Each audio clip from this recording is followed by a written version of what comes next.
చేసుకోవాలి. నాకంటే మనందరంటే కూడా 10th క్లాస్ విద్యార్థుల కోసం 100% కష్టపడేది, ఎఫర్ట్ పెట్టేది one and only maths sir. So వీళ్ళందరూ ఇక్కడే ఉంటారు. మ్యాథ్స్ సార్ మీరు వచ్చి మీ మనసులోని మాటల్ని మీరు ఏం చెప్పాలనుకున్నారో పిల్లలకి చెప్పండి. మీ తర్వాత నేను మాట్లాడతాను. Please command to the dais. Maths sir conduct చేసినటువంటి 10th క్లాస్ స్టూడెంట్స్కి 9th క్లాస్ స్టూడెంట్స్కి వెల్కమ్ టు పేరవర్. ఓకే, నాకైతే చాలా హ్యాపీగా ఉందండి. బాగా ఎంజాయ్ చేశారు, చాలా బాగుంది.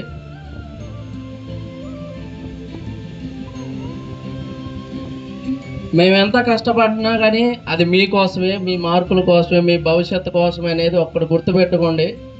మేము కష్టపడేది మీకోసమే. ప్రతి ఒక్క టీచరు మీకోసమే కష్టపడతాను.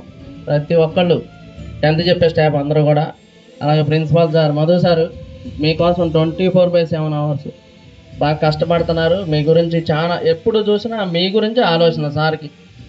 ఈవెన్ బయటికి వెళ్ళినా కూడా మీ గురించి ఆలోచన. ఎలా చదువుతున్నారో, ఎలా వస్తే మార్కులు, ఏంటి సార్ పరిస్థితి ఏంటని మాతో డిస్కస్